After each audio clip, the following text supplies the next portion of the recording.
They called security on her before she even reached the elevator. Not once, not twice. 3 times in 1 week. The first call happened on a Monday morning, right after she unlocked her door. She had lived in the building for exactly 8 days. The guard asked for her ID. His voice was polite, rehearsed, uncomfortable. Someone had reported a suspicious woman wandering the West Wing. He avoided her eyes while checking the system. Her name was there. Apartment 19B. Verified resident. He apologized. Quietly. Quickly. She nodded and closed her door without saying a word. By Wednesday, the calls were louder. A white couple from 19D blocked the hallway with crossed arms and fake smiles. They asked who she was visiting. They asked if she was lost. They asked if she understood that the building was private property. She told them she lived there. They laughed. On Friday, the concierge refused to let her bring in groceries until she confirmed authorization. She stood there holding paper bags while other residents walked past her, keycards swinging, eyes flicking toward her skin before flicking away. That night, she sat on her couch and stared at the city through floor-to-ceiling glass. Downtown lights. Expensive silence. A view she had paid for twice, once with money, once with patience. She owned the building. All 14 floors, every unit, every parking space, every lease agreement sitting quietly in a server downtown under a shell no one bothered to research. She hadn't moved in to make a point. She had moved in because she wanted to live in her investment.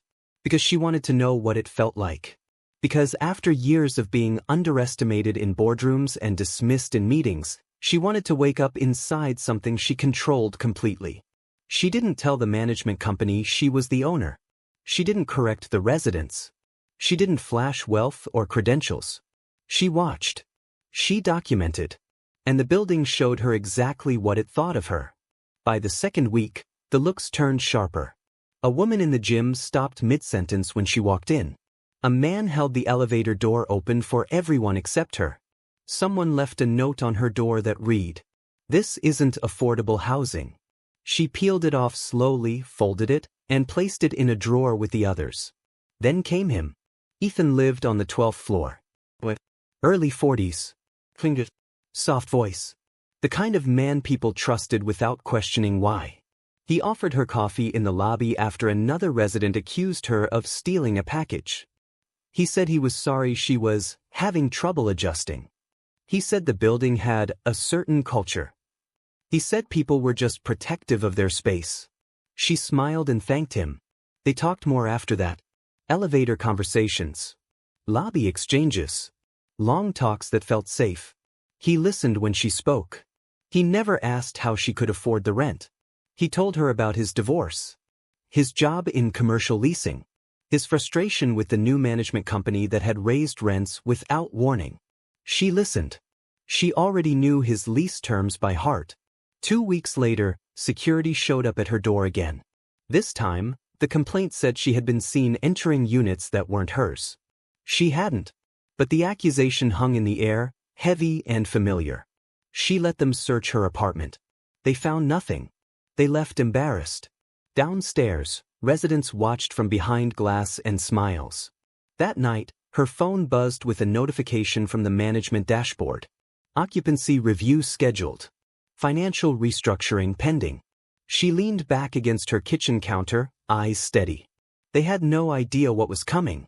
And neither did Ethan, the man falling in love with a woman whose name sat quietly at the top of every contract in the building. If you're already hooked, pause for 1 second. Subscribe to Love-Hate Story Chronicles. These stories only get deeper from here. The eviction notices went out on a Tuesday. No warning.no meetings.no mercy. Emails hit inboxes at 8 a.m. sharp. Lease termination, effective in 30 days. By noon, the lobby was chaos. People who had laughed at her now screamed at the concierge. The same residents who had accused her of trespassing demanded explanations, demanded exceptions, demanded respect. The management company blamed ownership restructuring. No one said her name. No one looked at her when she walked through the lobby and read the panic on their faces. A woman who once blocked her in the hallway grabbed her arm and asked if she'd heard anything. A man who ignored her existence begged her to sign a petition. She listened. Silent. Ethan knocked on her door that night. He looked shaken. He said he didn't understand how this could happen. He said he might lose his place. He said he thought the building was stable. She asked him one question. Did you ever wonder why the harassment only went one direction? He didn't answer. Over the next week, notices appeared on doors like scars. 19D.12A.7C. Every unit. Except one. Her door stayed clean. People noticed. Whispers followed her down hallways. Someone accused her of sleeping with management. Someone said she had connections. Someone asked how she managed to avoid the list. She said nothing. Ethan grew distant. He asked questions that weren't really questions. He watched her differently. He searched her apartment with his eyes, measuring furniture, finishes, details he hadn't noticed before. Then he did what everyone eventually does when the truth threatens their comfort. He chose suspicion. He asked her directly how she could afford to stay when everyone else was being forced out. She told him she'd worked hard. He laughed. Not kindly. He said, "People like us don't just land this lucky." That sentence cracked something open. She stopped explaining. Stopped softening herself. Stopped pretending his affection wasn't conditional. The harassment escalated. Someone keyed her car. Someone reported noise complaints when she wasn't home. Someone slipped another note under her door. You don't belong here. The same day, she finalized the documents. Ownership transfer, management termination, legal enforcement. 30 days passed. Moving trucks lined the street. People cried. People begged. People cursed the unseen landlord who had ruined their lives. Ethan packed in silence. On the last night, he came to her apartment and asked if she could help him talk to management. Asked if she could use her connections. She looked at him, really looked. Then she handed him an envelope. Inside was his lease. And the signature at the top. Her name. His face drained of color. She didn't raise her voice. She didn't gloat. She told him the truth. She had always owned the building. She had always watched. And she had never been invisible, they just chose not to see her. He left without another word. Downstairs, the lobby lights dimmed as the last tenant walked out. Only one unit remained occupied. Apartment 19B. If this story is hitting you in the chest, don't forget to subscribe. The comeback is just beginning. The press called it a mysterious redevelopment. The city called it strategic restructuring. The former residents called it betrayal. She called it accountability.